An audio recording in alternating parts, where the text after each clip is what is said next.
Avoid news fatigue, stay informed without doomscrolling, expert tips. How coronavirus news impacts your mental health, the hidden effect of media. Avoid news fatigue, stay informed without doomscrolling, expert tips. Are you feeling constantly bombarded by news, leaving you drained and anxious? It's a feeling many of us share, and it's understandable. In today's 24/7 news cycle, staying informed feels almost mandatory, but at what cost to our mental well-being? While blissful ignorance might seem tempting, completely tuning out isn't the answer either. The key lies in finding a sustainable way to stay connected without succumbing to what experts call news fatigue. We've all been there, endlessly scrolling through headlines, feeling increasingly overwhelmed and helpless. But here's where it gets controversial: is it possible to be truly informed and maintain a healthy mental state? Reset explored this very question, consulting with leading mental health professionals to uncover practical strategies for navigating the modern news landscape. Reset recently spoke with Alexa James, Chief Executive Officer of NAMI Chicago, and Stewart Shankman, a psychologist at Northwestern Medicine, to delve into this critical issue. They offered valuable insights on how to balance the need to stay informed with the potential negative impacts on our mental health. It's a delicate balance, and it's something many of us struggle with daily: the pull to stay connected versus the desire to disconnect and protect our peace of mind.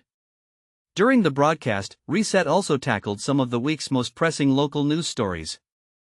These included a detailed analysis of how the GOP's proposed tax and spending plan could specifically affect Illinois residents, a heartbreaking report on a recent mass shooting in Chicago, and a look at other significant developments within the city. One particularly concerning story highlighted potential limitations to Medicaid coverage. The discussion centered around proposed policy changes that could restrict access to healthcare through the implementation of new requirements, a shift that could disproportionately impact vulnerable populations. And this is the part most people miss: the subtle ways policy changes can ripple through communities and affect everyday lives. Another eye-opening piece of news revealed a sobering timeline for Chicago's efforts to replace its aging lead service lines. According to the city's plan, children born today won't see the complete replacement of these lines until they've reached middle age. This underscores the scale of the challenge and the long-term commitment required to ensure safe drinking water for all Chicagoans. It's a stark reminder that even seemingly straightforward infrastructure projects can take decades to complete. Ultimately, staying informed is a responsibility, but it shouldn't come at the expense of your mental health. It's about cultivating a mindful approach to news consumption, being selective about your sources, setting boundaries, and prioritizing your well-being. Do you find yourself struggling to balance staying informed with managing anxiety? What strategies have you found helpful in navigating the constant stream of news? We'd love to hear your thoughts and experiences in the comments below. Let's start a conversation. How coronavirus news impacts your mental health, the hidden effect of media. Here's a stark reality: the relentless stream of bad news during the COVID-19 pandemic isn't just unsettling, it's altering our mental health. Amidst wars, political crises, and natural disasters, the media's 24/7 coverage of the coronavirus has become a double-edged sword, essential for awareness, yet potentially toxic for our well-being. Every day, we're exposed to a barrage of negativity: deaths, lockdowns, economic collapse. While some individuals feel paralyzed by anxiety or depression, others detach emotionally as a coping mechanism. But what happens when this exposure becomes chronic?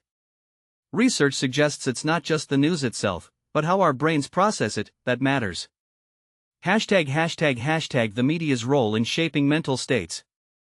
TV news prioritizes sensational, negative content to attract viewers, creating what psychologist M. Lewis termed a spiral of negativity and curiosity, 1994.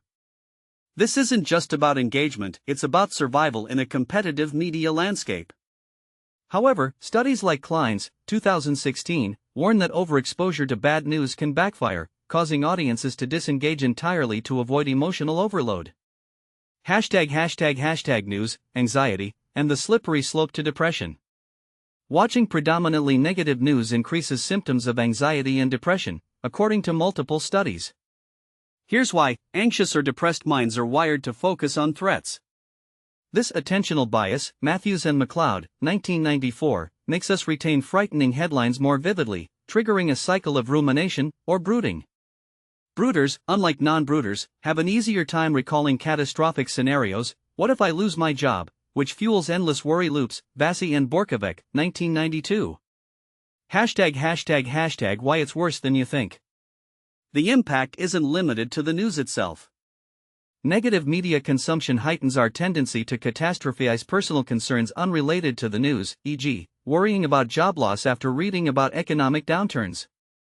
McKeon, 2020, noted that pandemic coverage often induced fear disproportionate to the actual risk, turning a health crisis into an emotional epidemic. #### A call to action and a controversial question.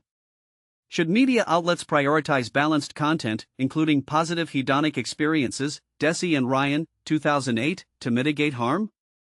Or is that naive in a profit-driven industry? The ethical dilemma is clear. While negativity sells, it may come at the cost of our collective sanity. ###. Your turn. Do you think media has a moral obligation to protect viewers' mental health, even if it means fewer viewers? Can you recall a time when news consumption affected your mood? Share your thoughts.